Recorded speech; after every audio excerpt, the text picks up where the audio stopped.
Walt Disney is cutting hundreds of jobs in film, TV, and finance, a source said Monday. The cuts impact global teams involved in marketing, publicity, casting, and development. I gave 12 years to this company. I found out I was laid off in an email. That's not one person. That's the pattern. In the same fiscal year, Disney eliminated over 500 American jobs. Bob Iger, chief executive officer of the Walt Disney Company, announced a $7 billion plan to buy back his own company's stock. 500 is the floor. It may be higher.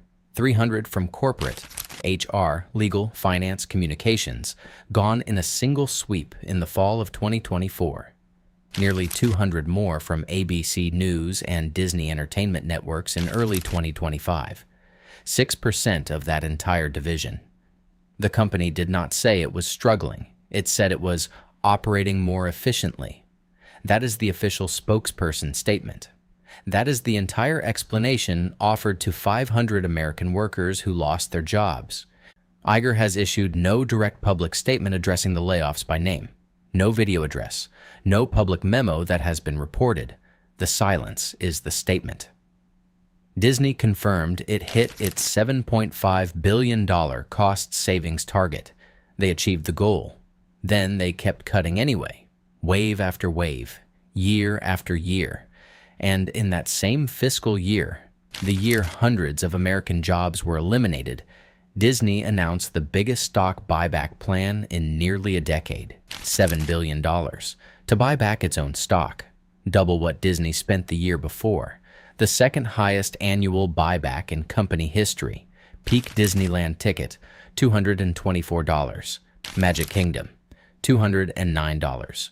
Both confirmed effective October 2025. This is the architecture Iger built. These are Iger's numbers.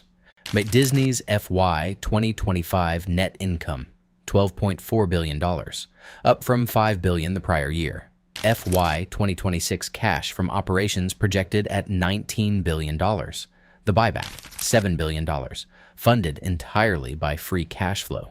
The dividend also increased 50%, $1.50 per share. Now do the math nobody wants you to do. 500 workers at a $75,000 average salary, $37.5 million in combined annual payroll. Total. All of them. Iger's FY 2025 total compensation, $45.8 million, an 11% increase over the prior year.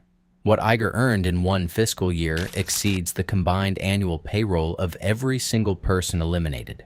Every one of them. That's not a talking point. That's arithmetic. Now watch how the machine actually works. There are three interlocking parts. Each one feeds the next. Part 1. Declare a cost savings mandate and document it publicly. Disney announced a $5.5 billion target in 2023, raised it to $7.5 billion, then confirmed it was hit. What Iger's team calls a cost transformation program actually means a multi-year roadmap for eliminating American payroll on a documented earnings call verified schedule. Part 2. Redirect every dollar saved from payroll toward buybacks and dividends. What Iger's team calls returning value to shareholders actually means money that used to fund American paychecks now funds stock repurchases. This math is not hidden. Iger said it out loud on earnings calls. It is the stated strategy. Part 3. Keep park prices rising while headcount falls. Here's what that actually does to the guest experience. You pay $224 to enter Disneyland, a park operating with fewer employees than it had 3 years ago. The experience didn't improve. The labor bill did. Here's the part nobody's talking about. Disney's Experiences division posted record full-year revenue and operating income in fiscal 2025. The parks have never made more money. The American workforce has never been smaller under Iger's watch. He hasn't addressed that gap publicly. These numbers are addressing it for him. Imagine you're a Disney HR professional with 11 years at the company. Fall 2024. You survived the 2023 cuts. This time, your entire department gets restructured. You find out by memo. The shareholder return announcement drops the same fiscal year. The press release does not mention your name. Picture this scenario. You're an ABC News producer. You've covered elections, disasters, major national stories. 6% of your division is being eliminated in early 2025. The memo says it's about operating efficiency. The company made $12.4 billion in net income last year. You got pink slipped. And imagine you're a Disney shareholder. The stock is trading between $105 and $112. The company just doubled its buyback commitment to $7 billion. That's your money working for you. What you don't see, the 300 HR employees in Burbank whose department was eliminated to help fund it. Now picture this. You're a parent who saved for 2 years to take your family to Disneyland. You paid $224 to walk through the gate, per person. The magic is supposed to be there. What you don't see is the workforce reduction running behind it. And imagine you're Bob Iger. $45.8 million in total compensation last fiscal year. The company is profitable. Cash flow is strong. The parks are posting record revenue, and hundreds of jobs still needed to go to hit the margin targets his team set. That's not a difficult year. That's a policy choice. What Iger's team calls resource optimization actually means American workers are the variable. Shareholder returns are the constant. One of those has a legal commitment attached to it. The other does not. You already know which one gets cut when margins get managed.